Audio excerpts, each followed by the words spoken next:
My father said it without hesitation, like he was reading a weather report. You were the family's biggest mistake. The room didn't react. No gasps, no raised voices, just forks clinking against plates and my mother staring in her tea like she'd heard it before. Maybe she had. My younger cousins avoided my eyes. Someone changed the subject. And just like that, the sentence settled into the air, permanent and unquestioned. I remember nodding once. Not because I agreed, but because arguing would have made me look desperate. I'd learned that lesson early. In my family, silence was safer than truth. I didn't feel anger in that moment. That came later. What I felt was clarity, the kind that burns cold, the kind that tells you exactly where you stand and how long you've been standing there alone. I finished my meal. I thanked my mother for the food. I even hugged my father before leaving. He patted my back like you do with someone you've already written off. On the drive home, I didn't turn on the radio. I didn't call anyone. I just replayed his words again and again, not to torture myself, but to memorize them. Because I knew something he didn't. Time listens, and time keeps receipts. I didn't plan revenge that night. I didn't swear to prove him wrong. I didn't promise myself success out of spite. I simply stopped trying to belong. And that decision changed everything. My name is Daniel, and for as long as I can remember, I've lived quietly. Not because I was shy, but because I believe in showing up, doing the work, and keeping the peace. I'm not loud. I don't need to command attention in a room. Most people notice me only when they need something fixed, a problem solved, or a bill paid. That's the life I built, one late night at a time. One choice after another that no one ever saw, no one ever praised. We had a home that looked normal from the outside. A neat lawn, freshly painted walls, a kitchen stocked but never extravagant. To anyone passing by, everything seemed perfect, safe, comfortable. But inside, subtle things began to shift, almost imperceptibly. My voice started to feel less important. My opinions started to disappear. Decisions I used to share became hers alone. I didn't fight it. I thought this was just how marriage worked, how life worked. I thought compromise was love. I would come home from work, tired but content, expecting the small moments of connection. She'd greet me with a smile, sometimes warm, sometimes distant, sometimes sharp in ways I didn't immediately recognize. I fixed things around the house, balanced the bills, and managed the unexpected. I was Daniel, the man who held our life together in silence. At first, she noticed. She said she appreciated it.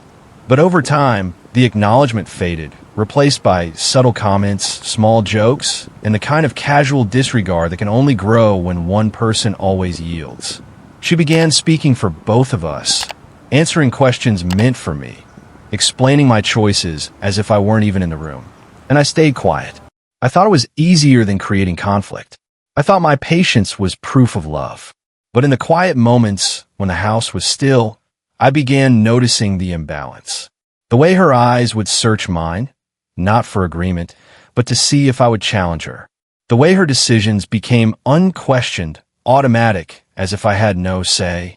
The way our friends and family never asked what I thought, what I wanted, what I felt. It wasn't dramatic. There was no shouting.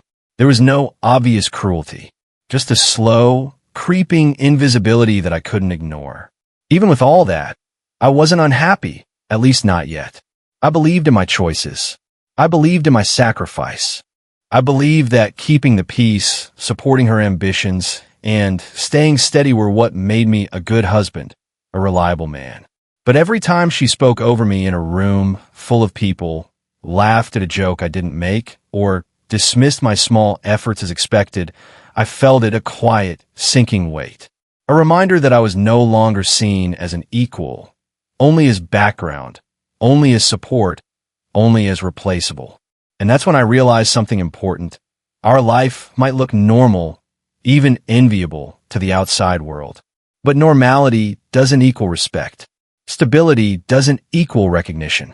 And patience, as I was learning, can be mistaken for weakness. I am Daniel. I believed in love, in compromise, in quiet strength. But deep down, even then, I knew patience alone could not protect me from being overlooked, dismissed, and undervalued. Something had to change. Something had to be remembered. The first time it happened, I barely noticed. A joke, a nudge, a glance that lingered just a moment too long.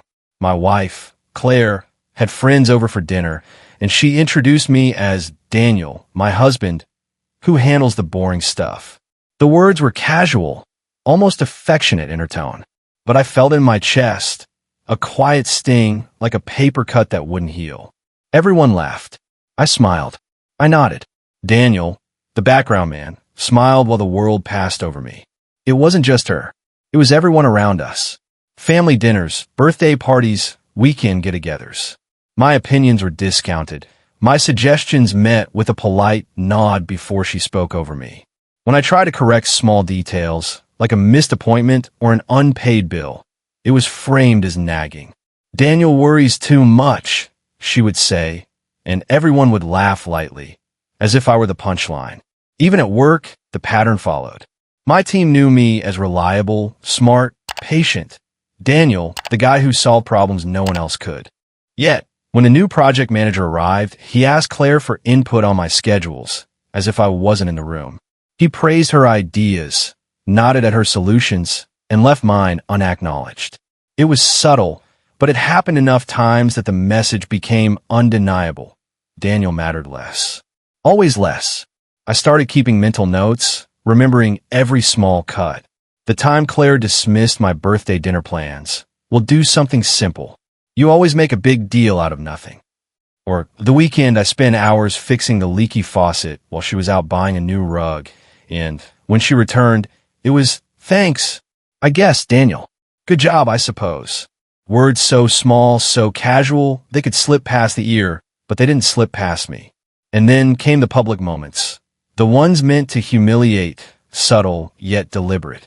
A brunch with her family, where she described a project I had managed for months as Daniel's little hobby. Nothing major, really. Or the dinner with her friends, where she told a story of my failed attempt at cooking and punctuated it with, "That's Daniel for you, always trying." The laughter hit me in waves. Not cruel enough to be shocking, just enough to remind me. Daniel's contributions were invisible, or at best, a joke. It wasn't all deliberate, of course. Sometimes it was ignorance. The casual disregard of spouse who assumed I would understand my place without explanation. But other times, it was sharper, calculated. The invitations I never received, the decisions made without consulting me, the subtle tone of pity when I suggested alternatives. I began recognizing the pattern. Daniel was tolerated. Daniel was used. Daniel was replaceable. At first, I excused it. I told myself, patience is strength. Quiet endurance is noble. I kept smiling, kept doing my part, kept the life moving forward. But inside, the resentment grew, not loud, not explosive, but steady, accumulating. Every small insult, every subtle dismissal, every overlooked effort was a spark, quietly building heat behind the calm exterior. By the time Claire announced, in front of her parents and friends, that my ideas for the home renovation were cute but impractical, I felt a surge of clarity. I didn't react outwardly. I didn't argue. Daniel had been patient for too long. Daniel had been invisible for too long. But inside, I was no longer just enduring, I was observing. Every slight, every joke, every casual dismissal became data. And the more they underestimated me, the more the plan in my mind grew precise, deliberate, and unstoppable. Every time she spoke over me, Daniel took note. Every time a friend laughed at my expense, Daniel remembered. Every time the world acted as if I didn't exist, Daniel counted the moments and stored them away. Not in bitterness, not in hatred, but in calculation, in quiet patience. Because Daniel knew one thing they didn't. The man who smiles, who endures, who appears invisible, is the man who can strike where it hurts the most. And when the moment came, it wouldn't be loud. It would be undeniable. It happened on a Saturday afternoon, the kind of bright, ordinary day that makes humiliation sting sharper. Claire had invited her friends over for brunch, and Daniel, was supposed to help with the setup. I set the table, brewed the coffee, and arranged the flowers with the precision of someone who cared. But it didn't matter. Nothing ever did. As everyone gathered around the dining room, I suggested the seating arrangement.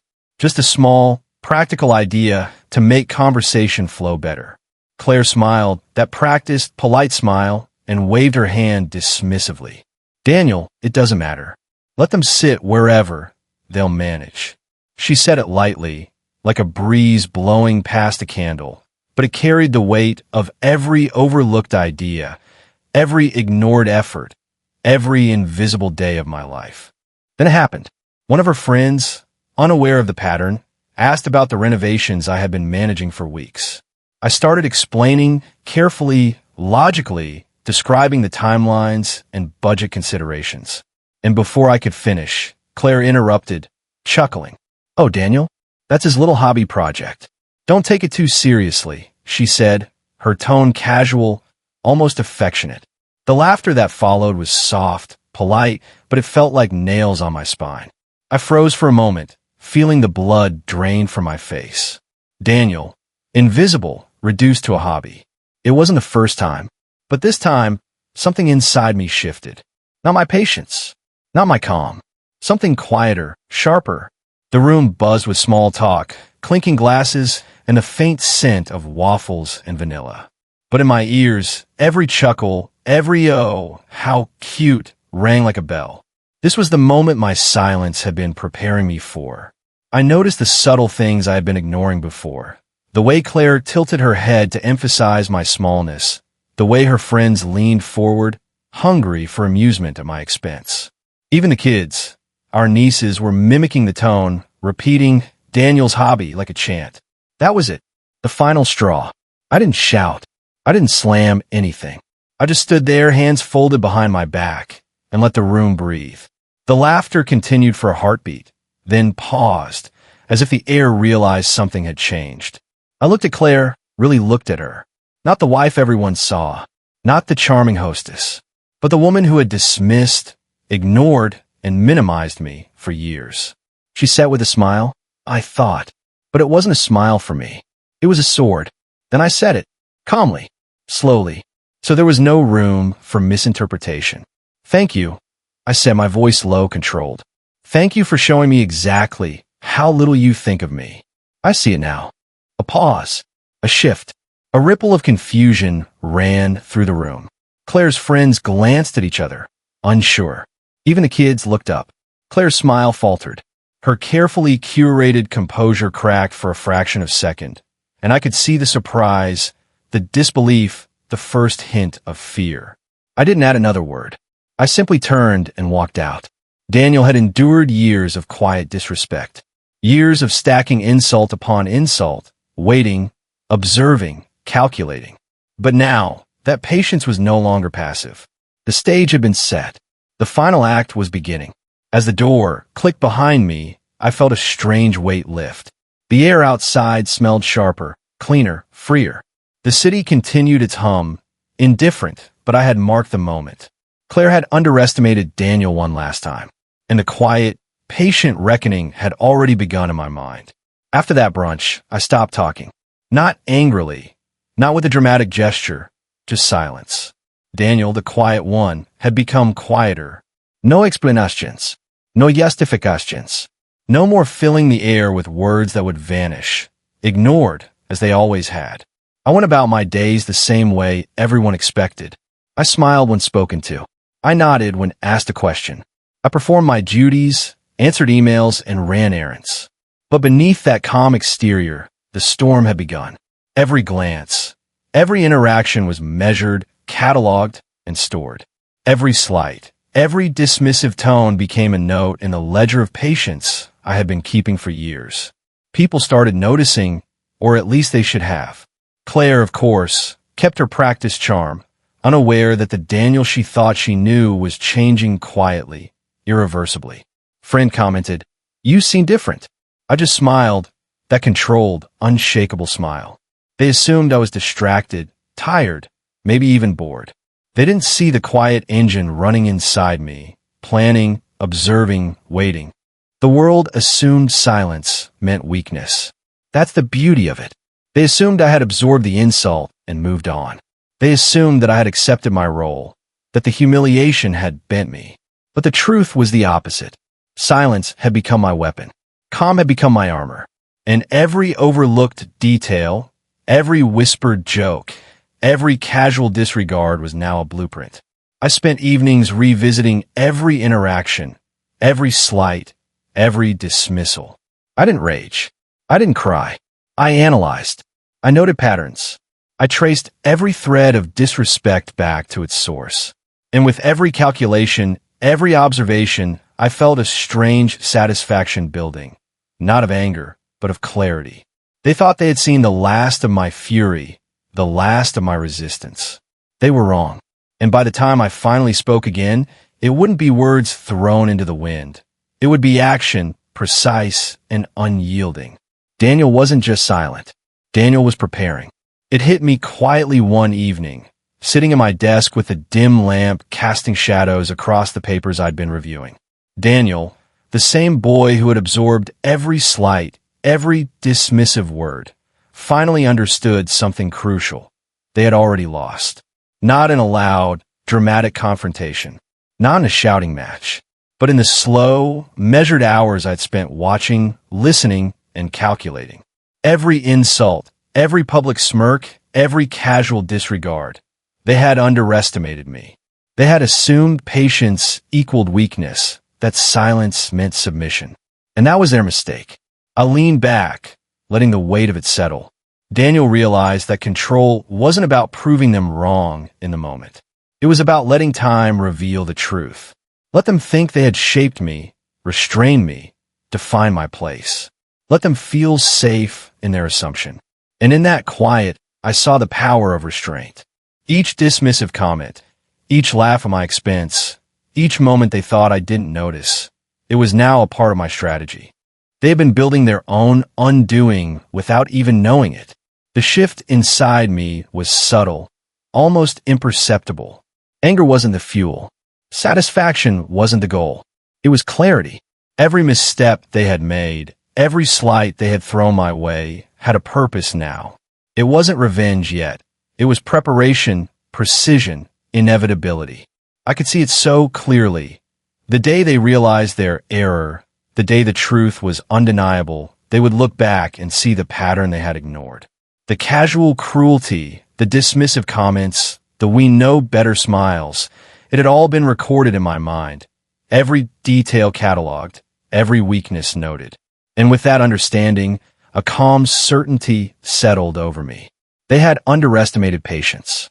They had underestimated resolve. They had underestimated me. Daniel wasn't angry. Daniel wasn't desperate. Daniel was ready. They thought they were winning while laughing on the surface. But beneath, the real game had already begun. And when it unfolded, it wouldn't be a momentary triumph. It would be final.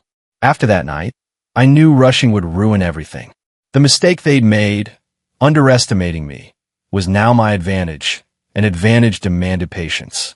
I spent the following weeks watching quietly, paying attention to every habit, every predictable move, every tiny overconfidence they let slip. It wasn't about anger. It wasn't about yelling or confrontation. It was about details, timing, and precision. I kept careful notes, dates of financial filings, patterns of family gatherings, and the way my father always praised my sister while barely acknowledging anything I did. Every oversight became a map, a path leading to the moment the truth would be undeniable. I revisited every past humiliation, every dismissive laugh at the dinner table, every eye roll when I spoke, every comment about how I didn't need much or was fine on my own. I wrote it all down, not to dwell, but to study. Patterns appeared. Repetition. Predictable arrogance. Predictable arrogance is always exploitable. Behind the scenes, I assembled my tools. Not weapons. This wasn't about destruction. Documents, contracts, financial records, timing, patience. I verified every account, every bill, every ledger, every mortgage payment I'd covered, every expense they'd taken for granted, every interaction over the years. They all became evidence of my patience and their disregard. Even in conversations, I listened more than I spoke. Every word, every slight became intelligence. When my sister casually mentioned how she handled an investment, I noted the gaps. When my father bragged about his success, I noticed what he didn't say, the debts, the hidden cracks. There was no rush. The planning itself was powerful. Every small move, every calculation reinforced patience. I didn't need to act yet. I didn't need to prove anything. Soon, they would realize the quiet accumulation of my strategy, and that realization alone would be enough. I visualized the end game, not as a fantasy, but as a carefully orchestrated truth. They would confront the consequences of their arrogance. Every unpaid debt, every ignored effort, every assumption I didn't care, they would see it reflected back perfectly, not as punishment from me, but as the natural result of their own actions. At night, I review my timeline, double-checking even the smallest details. Deadlines, addresses, conversations, and financial transfers. I practice my calm delivery in the mirror, making sure my voice would hold steady when the moment came. My power was in restraint, in the invisible accumulation of effort, evidence, and timing. Patience was sharper than any outburst.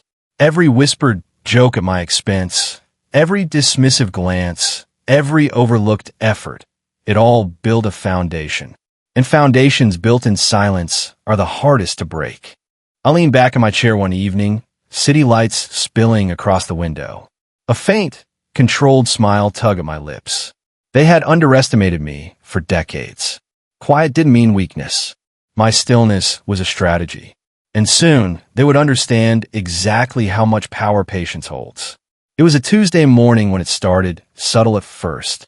My father, James, called with that familiar calm, that quiet, patronizing tone. But this time it carried a demand. "Daniel, we need you to cover the insurance payment for the family cabin. Just until next month," he said, as if all the sacrifices I'd made over the years had granted him automatic obedience. I paused. The words seemed harmless, almost forgettable on their own. But after years of being the family's invisible backbone, after being labeled the mistake, every request like this felt like a test. A question. Would I still comply, still bend? I didn't answer right away. I listened instead. The faint rustle of papers, the clink of his coffee cup, the confidence in his voice. He expected the old Daniel, the quiet, dutiful, resigned one. "I'm asking because, well, you've always handled things," he continued, trying to justify it. "It's simpler this way." I leaned back in my chair and let the silence stretch. Not too long, not too short, just enough for the weight of the moment to land. Silence had always been my shield, but now it was my statement. "I see," I said finally, my voice calm, even controlled. "And what happens if I don't?" There was a hitch in his rhythm. He wasn't used to questions, especially calm, pointed ones. "Well, we'd have to manage it differently," he stumbled, clearly uncomfortable. I didn't rush. I knew this test wasn't about money. It was about control, about submission, about seeing if I would quietly absorb another slight. I let the call hang a moment longer, letting that truth settle between us. "Thank you for letting me know, Dad," I said at last. "I'll consider it." That was it. No anger. No confrontation. Just controlled distance. On the other end, I could feel him blink, realizing, maybe too late, that the old dynamic, the easy obedience, was gone. Later that week, my sister Claire tried a different angle. A casual dinner invitation. "We'd love to have you over," just for the evening. It's nothing big. Another test. Another attempt to pull me back into the orbit where I had always been undervalued. I smiled politely, sipped my coffee, and declined. "I have plans," I said, neutral, careful. "No justification, no excuses, no guilt." That simple phrase carried more weight than any argument could. Every small test, the subtle demands, the veiled invitations, the quiet pressure, confirmed one thing. They didn't understand me anymore. Their assumption that silence equaled weakness was about to backfire. Because for me, every test was just more information. Another thread in the web I had been quietly weaving. And when the time came, every misstep, every oversight, every attempt to provoke me would work in my favor. I hung up, letting the tension settle into the quiet of my apartment. No ruse, no show, no satisfaction yet. Patience had always been my weapon, and every attempt to provoke me only sharpened its edge. They think they're testing me, I whispered to myself, eyes on the city skyline. They have no idea how ready I am. The day came quietly. No dramatic entrances. No confrontations. I had waited, observed, and calculated. Every call, every request, every test from my family had been stored in my memory like evidence, but I didn't need to wave it in anyone's face. My plan was simpler, cleaner, more satisfying. Let the truth speak for itself. It started with an email. Not accusatory, not emotional, just facts. Dates, numbers, proof of every sacrifice I had made over the years. Bank statements showing the loans and payments I covered. Receipts for household bills, insurance, and vacations my parents had called ours, yet never contributed a cent toward. Every small humiliation, every invisible favor, every moment of obedience taken for granted, compiled into one undeniable record. I hit send and leaned back in my chair. No triumph, no bloating, just calm. The emails went to my father, James, my sister Claire, and a few extended family members who had watched me quietly carry the weight of years. Within hours, the responses started, confusion first, then disbelief, then panic. I could hear my father's voice over the phone, strained, faltering. Daniel, we didn't realize. I let him struggle. You didn't realize? I said evenly. You called me the family mistake, made me feel invisible, tested me every chance you got. And now you're realizing? I didn't interrupt. I let the silence do the work. Then came the small reversals. Requests they had made of me were quietly rescinded, without a word from me. Bills they assumed I would cover went unpaid by them, showing the weight of what I had quietly carried for years. My father's attempts to regain control were ignored. Claire's invitations went unanswered. For the first time, my family felt the cost of their arrogance. I had one more subtle move prepared. Documents proving that decisions, approvals, and financial moves they assumed were theirs to control were, in fact, contingent on my oversight. I shared them strategically with professionals and relatives who needed to know, not out of malice, but to correct the record. Every advantage they had assumed was theirs alone, quietly shifted into my hands. The results were immediate and undeniable. My family felt the weight of years of dependency and neglect, but without any melodrama.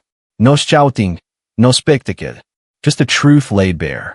And I watched, calm and collected, as they finally understood.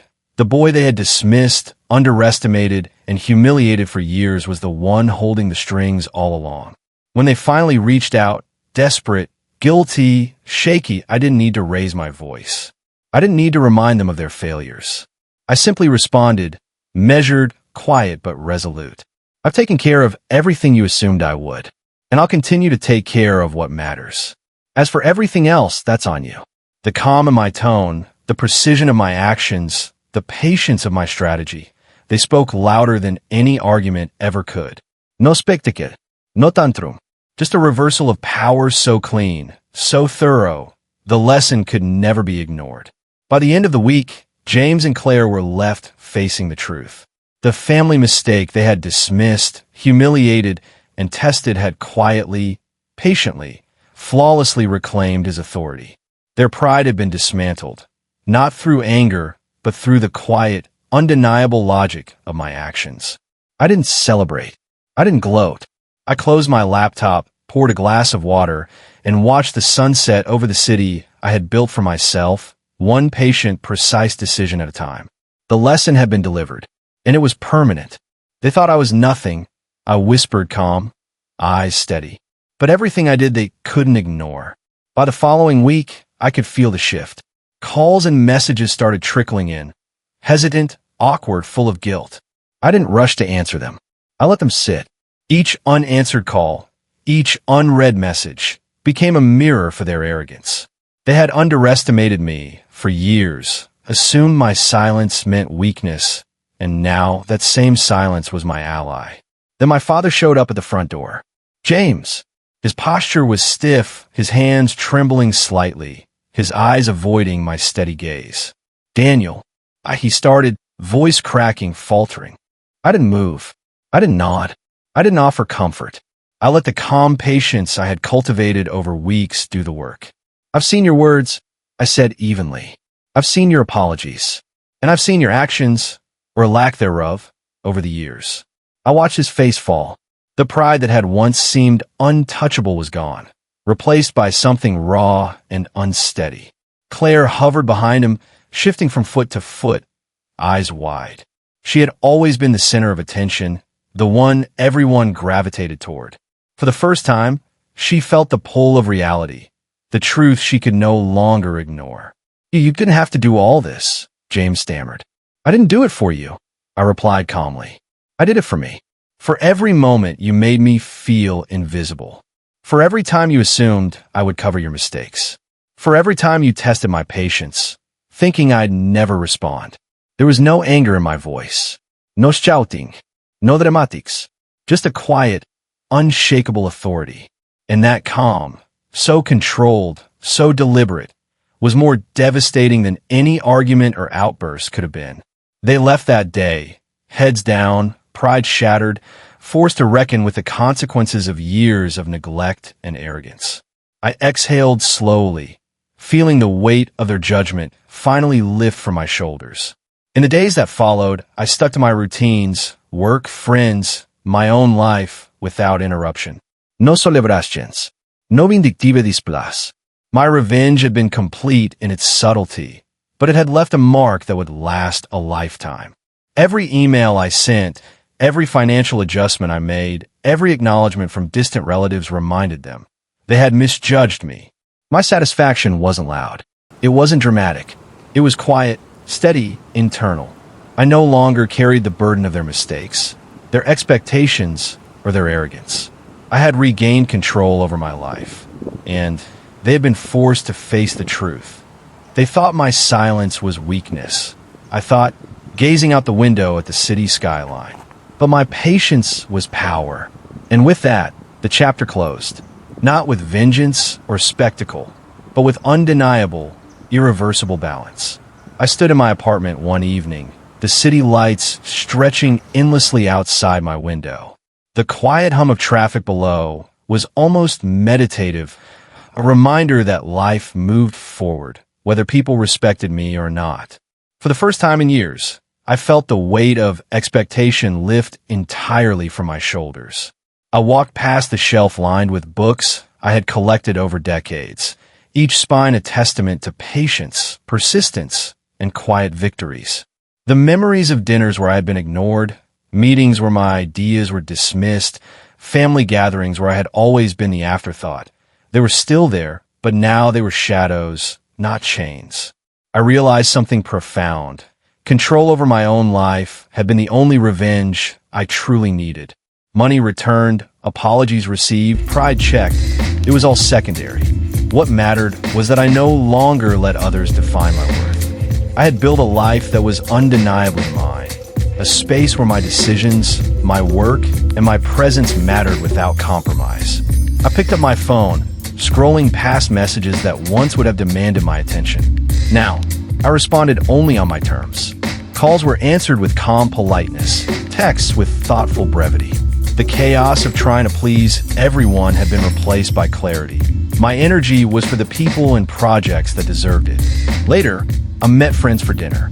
Laughter flowed freely, and conversations were unburdened by judgment. Even simple moments, a hot coffee on a crisp morning, a quiet walk through the park, felt richer, amplified by the knowledge that my past struggles had forged a man who could remain composed no matter the storm. I reflected on the subtle power of restraint. I didn't have to shout, slam doors, or announce my victories. My life, lived intentionally and patiently, was enough to speak volumes.